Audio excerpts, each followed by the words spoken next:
আমাদের চ্যানেলে তোমাদের সবাইকে স্বাগত জানিয়ে আমি দীপা চলে আসলাম আজকে বিকাল বিকাল নতুন একটা ব্লগের সাথে। আশা করি তোমরা সবাই ভালো আছো আর আমরা আছি মোটামুটি। আরে দেখো, আজকে বিকালবেলা থেকে আজকে ব্লগটা শুরু করে দিলাম। আশা করি তোমরা সবাই ভালো আছো। আবারও বলছি, দেখো বিকালবেলা আমাদের এই ছাদে আসতে কিন্তু বেশ ভালো লাগে। চার সাইডে বড় বড় গাছ, তার সাথে আমাদের যে ছাদে যে সমস্ত গাছ, এই সমস্ত মিলিয়ে মিশিয়ে বেশ ভালো লাগে ছাদে আসতে, ছাদে একটু ঘুরে বেড়াতে। আর যেহেতু রোদ জানে, তো সেই কারণেই আর কি আসা। আর আজকে আমি শাড়িটা কেন করলাম, তোমরা হয়তো ভাবছো যে আমি কি শিবের মাথায় জল দিতে আছি। না গো, আজকে হচ্ছে সানডে।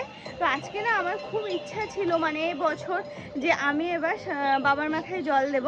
তো তার জন্য নবদ্বীপ থেকে জল নিয়ে ঘরেই করে শিবনি পাশে এসে বাবার মাথায় জল দেওয়ার জন্য। কিন্তু কি বলতো, তো এবার হলো না, কারণ আমার এক্সাম চলছে। মানডে মানে কালকেও হচ্ছে আমার এক্সাম আছে। তো কি করা যাবে, আর কালকেই তো বাবার মাথায় জল দেওয়া, তো কালকেই কি করে সম্ভব বলো? কিছুতেই তো হবে না, আমার তো এক্সাম দিয়ে আস্তে আস্তেই বেজে যাবে প্রায় 5টা। তো সেই জন্য এবছর আর হলো না। সামনের বছর যদি সুস্থ থাকি, ঠিক থাকি, বাবার কৃপায় যদি ভালো থাকি, তাহলে অবশ্যই ইচ্ছাটা আমি পূরণ করব সামনের বছর। খুব ইচ্ছা ছিল, এবার খুব ইচ্ছা করছিল যে এবার যায়। যদিও মানুষ এরকম পাওয়া যেত না, অর্পণ যেত না, তবে মানুষজন জোগাড় করে নিতে আর কি বলো। স্তরে স্তরে লোকজন যায়, তো তাদের সাথে কারোর সাথে মিশে গেলেই হয়ে যেত, সেটা কোনো কথা না। তবে আমার যেহেতু এক্সাম চলছে, সেই জন্য আর পারলাম না। তো চলো, হ্যাঁ, আজকের ব্লগটা এখান থেকেই শুরু করলাম। তোমরা সবাই আমার সাথে থাকো, পাশে থাকো আর দেখতে থাকো আজকের ব্লগটা। ও তোমরা ভাবছো আমি কেন শাড়ি পরে ঘুরে বেড়াচ্ছি, কি বলো তো, অনেকদিন শাড়ি পরা হয়নি, তো তা মনে হলো যেন একটু শাড়ি পরে একটু ছাদের দিকে আসি, একটা দুটো ফটো শ্যুট করি, সেই কারণে আর কি ছাদে আসা। তো সেই জন্য আর কি ভাবলাম তোমাদের সঙ্গে একটু কথাও বলে নিই। তো চলো, হ্যাঁ, এই দেখো হ্যাঁ, অনেকক্ষণ উপরে কাটলাম, এবার নিচে যাব। একবার মাঝে গেছিলাম, খুব জল পিপাসা পেয়ে গেছিলো, নিচে চলে গেছিলাম। চলো এখন আবার যাওয়া যাক। ও অর্পণ ডাকছে ওদিক থেকে। বাবা, অনেক দিন পর আমি কানের পরলাম। তো তোমরা এখন দেখো যে আমি কানের ছাড়াই থাকি। তো কানের পরার পর ঘরে এসে মনে হচ্ছে কখন খুলবো, কি ভারী লাগছে জানো। তাড়াহুড়ো করে খুলে নিয়েছি আগে, তারপরে বাঁচলাম। ঘেমে গেছি সাংঘাতিক পরিমাণে। রোদ এখন আর নেই, এখন কি যখন যাই তখনও রোদ নেই, ছিল না। কিন্তু কি হচ্ছে বলো তো, গরম সাংঘাতিক পরিমাণে। তবে সত্যি কথা বলতে কি, কটা দিন এক্সারসাইজ আর মর্নিং ওয়াক করে নিজে বুঝতে পারছি যে আগে অনেকটা অনেকটা ঝরেছে, আরো অনেকটা ঝরানোর দরকার। হাত টাতগুলো একটু ঝরলেই আগের মতো হয়ে যাব, একদম আগের দীপাকে তোমরা ফিরে পাবে। আমি সেই চেষ্টাটাই করছি যেন আমি আবারও সেই আগের রূপে ফিরে আসতে পারি। তো দেখা যাক কতদিন সময় লাগে, মাঝে 2-3টে দিন বন্ধ হয়ে গেল, আবার পরশু থেকে শুরু করব। এখন একদমই ওই সমস্ত দিকে যাচ্ছি না। তো চলো, বিকাল হয়ে গেছে, গা ধুতে হবে। দেখে বুঝতে পারছো পুরো ভিজে গেছে, একদম স্নান হয়ে রয়েছে পুরো। সকালবেলা একবার স্নান করেছি, এখন আবার গা ধুয়ে নেবো। আবার রাত্রেবেলা রুটি করার পরে আবার গা ধুই আমি, রোজ রোজ এটা আমার মানে ডিউটি হয়ে গেছে আর কি, স্নান করা বা গা ধোয়ার। এখন শুধু হাতটা একটু কমলে আমি বাঁচি, পুরো আগের মতো হয়ে যাবো। আমি নিজেকে নিজেই দেখছি, বুঝতে পারছি বাবা কি হয়ে গেছিল চেহারাটা। এখন একদম ঠিক আছে। তোমরাই বলো, হাত দুটো বাদ দিয়ে, হাত দুটো কেটে দাও, দিয়ে দেখো, দেখে আমাকে একটু কমেন্টে জানিও, হ্যাঁ আমি ঠিকঠাক হচ্ছে কি, মানে যেটা চেষ্টা করছি সেটা পারছি কি। খুব বেশি দিন কিন্তু যায়নি, 1 সপ্তাহ কি 10 দিন মতো হয়তো হয়েছে কন্টিনিউ করে। তাও কন্টিনিউ না, একদিন পর পর যায়। আর যেদিন মাঝে যাওয়া হয় না, সেদিন হচ্ছে ঘরে এক্সারসাইজ করি, এই আর কি। তো চলো, হ্যাঁ, এখন আমি গা ধুয়ে নি, গা হাত পা ভিজে রয়েছে, সেই কেমন লাগছে জানো তো। আজকে হচ্ছে শ্রাবণ মাসে যেহেতু শেষ সরি, আজকে হচ্ছে সানডে। তো আমাদের শিবনি মাসে কি হারে ভিড় হয় তোমাদের গত দু বছর দেখিয়েছি আমি, আর এবছরও দেখাবো বলতে অন্যবার তো 10টা-11টার সময় বেরোয়। তো অর্পণ বললো কি হারে ভিড় মনে আছে আগের আগের বছরগুলো। আমি বলছি হ্যাঁ। তো ও আমাকে এক্ষুনি বললো যে চলো এখন যাই। আমি বললাম তাহলে রেডি হয়নি, বলছি রেডি আবার কি হবে, যা পরে আছো তাই চলো। আসলে কি বলো তো, ওখানে তো আর নামার কিছু নেই, ওই শুধু স্কুটিতে বা গাড়িতে করে যাব, গিয়ে আবার ব্যাক করবো, এই আর কি, একটু রাস্তা ঘোরা এটুকুই। তো চলো, হ্যাঁ এখন যাব, একটু দেখতে যাব অন্যবার, যেহেতু অনেকটা রাত্রে যায়। তো আজকে অতটা রাত আর করছি না, কারণ কালকে আমার এক্সাম আছে, অত রাত করা যাবে না, চলে আসতে হবে। তো সেই জন্য আর কি অর্পণ আমাকে বললো যে এক্ষুনি চল। তো চলো যাই, এইভাবেই চলে যাই, আর কি রেডি হবো বলো। স্নান টান করেছিলাম সন্ধ্যাবেলা, ওই যে উপর থেকে এসে ঘেমে গেছিলাম, স্নান করে নিয়েছিলাম। এই যে কি লাগিয়েছে, যেন মনে হচ্ছে চার্লির জায়গাটা নিয়ে নিল, জানো, ওই দেখো, দেখেছো? কোলে থাকবে না কিন্তু, চেহারা দেখেছো? খায় না, দু চারটে করে খায়। তাই মাকে বলছিলাম চার্লিকে দেখাতে নিয়ে যাবে, এদেরকেও নিয়ে যেও। পুচু পুচু পুচু পুচু। এই দেখো, সেই সন্ধ্যাবেলা বলেছিলাম যে শিবনিবাসের ওদিকে যাব, তো তখন আর যাওয়া হয়নি। চার্লির ডক্টর এসেছিলেন, ওর স্যালাইন দেওয়া হলো, আরও অনেক অনেক ইঞ্জেকশন টিঞ্জেকশন দেওয়া হলো। তো সেই সময় একদম পুরো কেউ বাড়ি থেকে নড়তে পারিনি আমরা, অনেকক্ষণ সময় লেগেছে। তারপরে অর্পণ গেছিলো, অর্পণের কাজেও কমপ্লিট করে আস্তে আস্তে অনেকটা রাত হয়ে যায়। ওদিকে আমাদের আবার রাত্রে খাবার দাবারের ব্যবস্থা করতে হয়, রুটি রুটি করে আমরা খাওয়া দাওয়া সেরে তারপরে এখন এই যে বেরোচ্ছি আমি আর অর্পণ। খুব বেশি যে বেজেছে তা নয়, আজকে 10টা বেজেছে, তাও রুটি রুটি আজকে একটু তাড়াতাড়ি হয়ে গেছে। কোনোদিন তো এই টাইমে উপরে আসা হয়, এই টাইম কি এরও পরে বাসন টাসন মেজে, কিন্তু আজকে হচ্ছে বাসন টাসনও মাজা হয়নি। ওই রুটি করে আবার অর্পণে ঘুম ঘুম পাচ্ছিলো একটু, আর যদি না নিয়ে আসি তাহলে ও আবার ঘুমিয়ে পড়বে। তো সেই কারণে রুটি কোনো রকমে বেলে টেলে মা তাড়াতাড়ি করে একটু সেঁকে দিল, তাড়াহুড়ো করে নিয়ে চলে এসেছিলাম। তো সেই জন্যই আর কি একটু তাড়াতাড়ি হয়ে গেছে। তো চলো, হ্যাঁ এখন একটু যাব বললাম না, তো চলো একটু ঘুরে আসা যাক।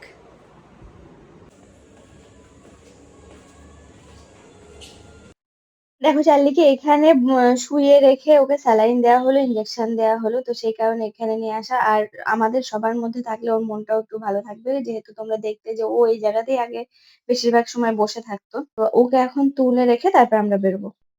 এদিকে আমরা তেল পাম্প থেকে একটু তেল নিয়ে নিলাম, নিয়ে নিয়ে এখন আমরা শিবনিবাসের উদ্দেশ্যে রওনা হচ্ছি। শিবনিবাস কিন্তু এখান থেকে ওই 2-1 মিনিট গেলেই আর কি। দেখো আমরা কিন্তু পৌঁছেও গেলাম, আর এখন আমরা বাইকে করে বেশ কিছুটা এগিয়ে যাব। এই হচ্ছে শিবনিবাসের মেন রাস্তা, এখান দিয়েই আর কি যায় সবাই। দেখো মানুষের ভিড় দেখেছো, যেমন দর্শকের ভিড় তেমন পুণ্যার্থীর ভিড়। প্রচুর মানুষ, যে হারে ভিড় হয় তোমরা আগের ভ্লগেও দেখেছো আমার, আবারও আমি নতুন করে যেহেতু আমিও দেখতে আসলাম, মনে হলো যে না তোমাদেরকেও একটু দেখায়। এত ভালো লাগে, এত ভালো লাগে। তবে কি বলতো, ভালো লাগার মধ্যেও সবার মধ্যে তো একটা কষ্ট রয়েছে। ওই অত দূর থেকে, অনেক কিলোমিটার ওখান থেকে হাঁটতে হাঁটতে জল নিয়ে তারপরে বাবার মাথায় একটু জল দেবে, সেই কারণে আর কি সেই সকালে বেরিয়েছে আর এখন রাত্রেবেলা ফিরছে। আর দেখো সবাই বাঁক করে, কি সুন্দর সুন্দর সব জিনিসগুলো বানায়। এ দেখো এটা মনে হচ্ছে যেন রাম মন্দির। হ্যাঁ, রাম মন্দিরের আদলে এরকম বানিয়ে অনেকে মিলে কাঁধে করে এরকম ভাবে নিয়ে আসে, বেশ মজা আছে জানো তো এর মধ্যে। একা একা তো যায় না, না সবাই মিলে যায়। আর সেই জায়গাতেই অনেক আনন্দ করতে করতে যায়। তাছাড়া নানান জায়গায় নানান রকম প্রোগ্রাম থাকে, তো সেখানে সবাই দাঁড়ায়, একভাবে যে নিয়ে হাঁটছে তা না, দাঁড়ায় রেস্ট নেয়। আর জানো তো কষ্ট তো হয়ই, তাছাড়াও মানুষজন প্রচুর হেল্প করে। রাস্তার দু সাইড দিয়ে খাবারের ব্যবস্থা, মানে খিচুড়ি, কেউ সাদা ভাত, ডাল ভাত এইরকম আর কি। আর জলের কোনো অভাব নেই, জল, শরবত, কোল্ড ড্রিঙ্ক, যে যেমন ভাবে পারে হেল্প করে। প্রচুর মানুষ, সব এই সমস্ত কারণের জন্য, হেল্প করার জন্য সবাই থাকে। আর দেখো বাঁক রাখারও জায়গা করে দেওয়া হয় সব চার সাইডে, রাস্তার চার সাইডে। আর এই দেখো এখানে একটা প্রোগ্রাম হচ্ছে, এখানে তো এই ঝিংচাক গানের নাচ হচ্ছে। আর এই দেখো আর একটা বাঁকের কি বলবো এগুলোকে, মডেল। তো বেশ ভালো লাগে এই সমস্ত কিছু দেখতেই কিন্তু যাওয়া। মানুষজন আর যারা সিঙ্গেল ভাবে বাঁক নিয়ে আসে, তো ওই রকম ভাবে সাজিয়ে সাজিয়ে নিয়ে আসে। কত মানুষ, কত ছোট ছোট বাচ্চারাও সব যায়। এই আর কি। আর আমরা এখন এসে একটা জায়গায় দাঁড়ালাম, এই যে সেই কটা দিন আগে কালী পুজো হচ্ছিল না, যেখানে এসেছিলাম ঠিক সেই জায়গায় এসে আমরা একটু দাঁড়িয়ে পড়লাম।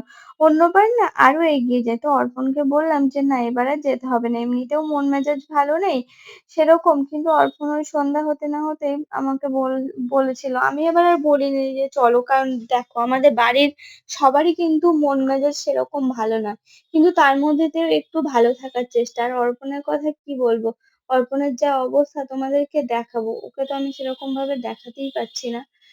তো মানে ওর যা পরিস্থিতি, দেখেছো বাঘগুলো কি সুন্দর করে সব সাজায়।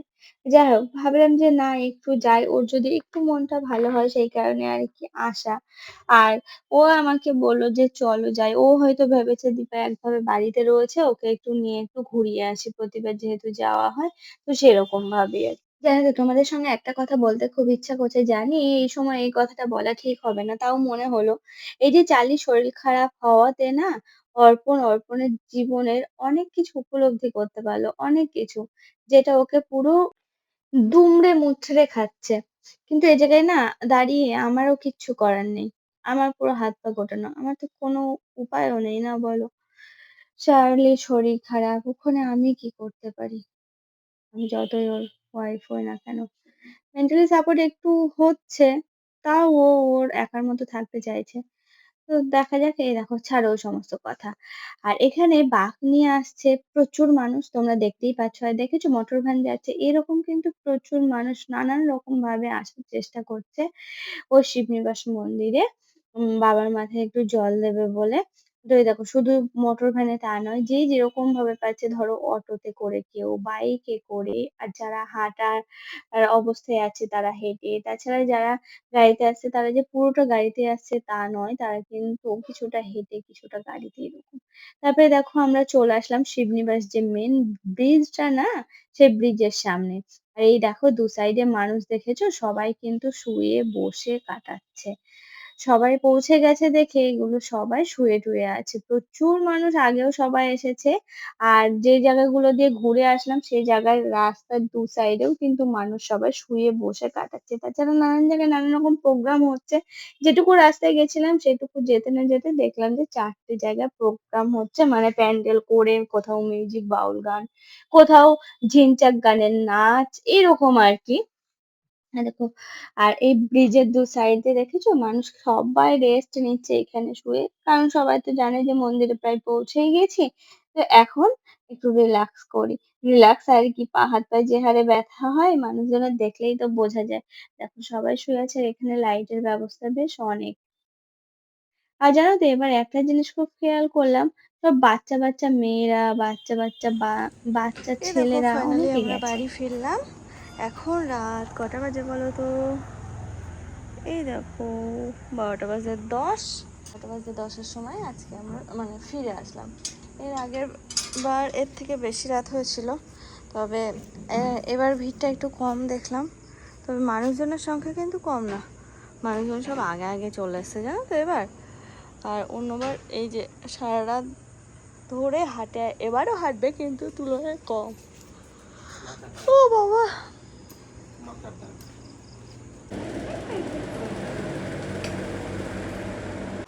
এই দেখো রাত এখন 12টা বাজে, 12টার সময় ঘরে আসলাম। এই আজকের দিনটা বেশ ভালোই মজা হয়, রাত্রেবেলা বেরোনো হয়, প্রচুর মানুষ, দেখলেই তো কত মানুষ। তারপরে রাস্তার দু সাইডে সবাই ঘুমাচ্ছে, তাছাড়া সবাই মানে চারি এদিক সেদিক একটু একটু দূরে দূরে সব নানা রকম প্রোগ্রাম রেখেছে। কোথাও গান হচ্ছে, মিউজিক হচ্ছে, কোথাও ডান্স হচ্ছে, এই সমস্ত কিছু একটু এন্টারটেনমেন্টের জন্য আর কি। তো সবাই সেই সমস্ত জায়গাগুলোতে বসে বসে রেস্ট নিচ্ছে, একটু শুয়ে আছে, যার যা খাওয়ার সেগুলো খাচ্ছে, এইরকম করে করে বেশ ভালোই সব মানুষজন আসছে আর কি। চলো, রাত অনেক হলো, কিন্তু বাড়ি এসে একটা কথা মনে পড়লো, জামা কাপড় কাচা রয়েছে, সেগুলো হচ্ছে মেলা হয়নি। চলো এখন মেলে দিয়ে আসি, এত রাত্রে জল ঝরতে দেওয়া ছিল।